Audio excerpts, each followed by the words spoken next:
Hi, and welcome to Job Tech Voices podcast. I'm your host, Samson. This is where you find bold voices, real stories, and the future of work. And today, we'll be talking about maids in job tech and online work.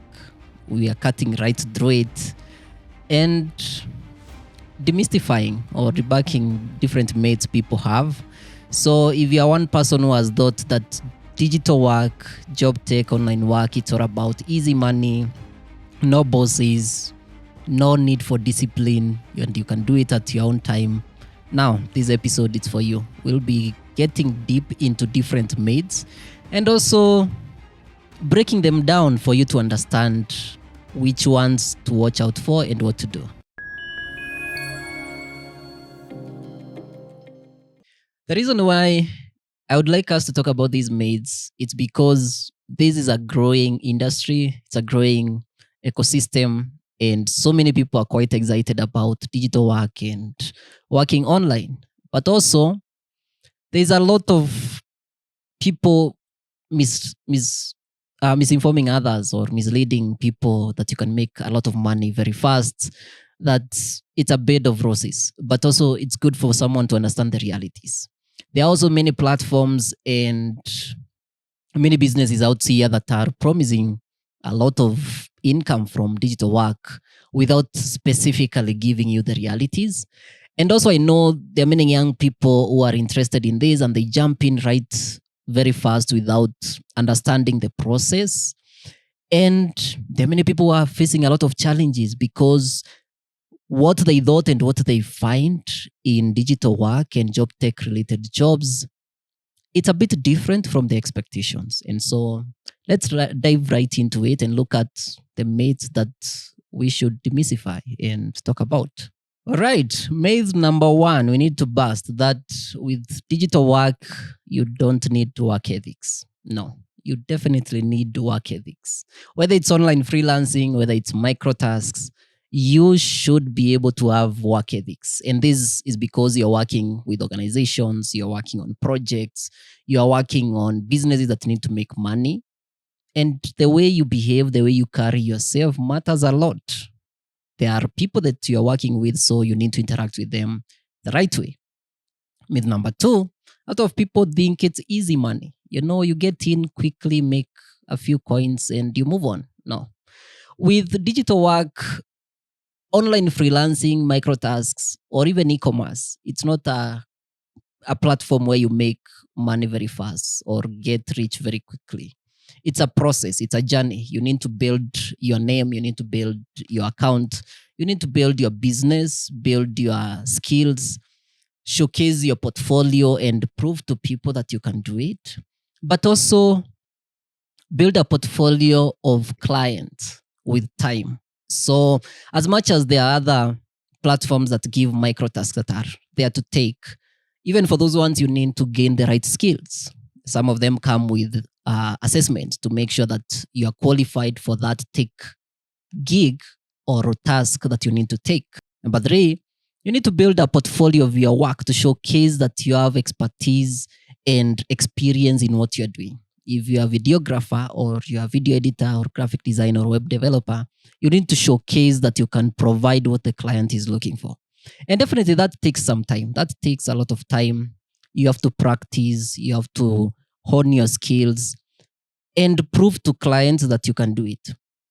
And a lot of platforms come with ratings, come with reviews, come with referrals. So you need to work slowly, build that profile, build that history, and get as many clients as possible, showing that you've worked with them and also trusting in your work.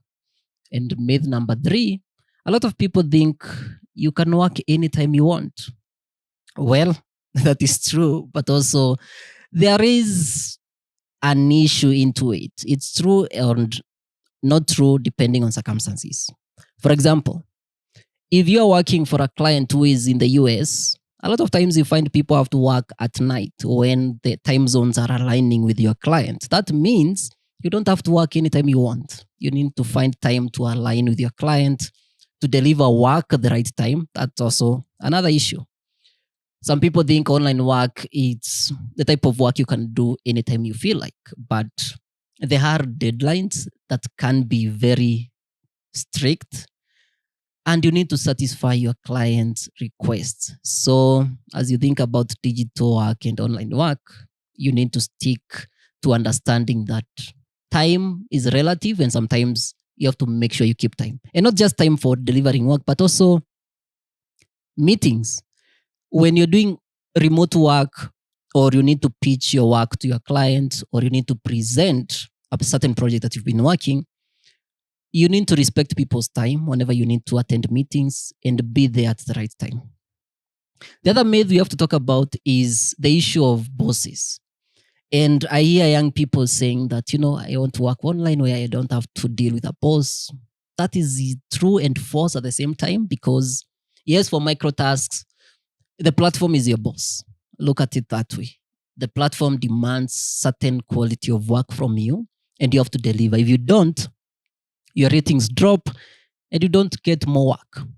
Even for online, offline work, these are jobs that you can get from online platforms but deliver them offline, like ride hailing or delivery work. You still have to answer to someone. You have to answer to your client and also answer to your platform. And for jobs that you have to interact with clients online, that becomes your boss. Whether it's a long-term project or a short-term gig, you have to make sure that you understand your boss's requirements. You understand their schedule, you understand how they work, so that you can build a reputation and you can build your name. Yes, I understand it may vary from our traditional work where you have to go to work every morning and meet your supervisor. But even with online, for guys who are working remote, they can tell you that in many cases, it's a normal setup, only that you have to work from home. And it's good for young people as you're skilling, as you're learning and choosing the type of work you do. You need to realize that. Myth number 5. If you have internet, you can start immediately and start earning. Not true. Because like I've earlier mentioned, there are many things that you need. Digital literacy is very important.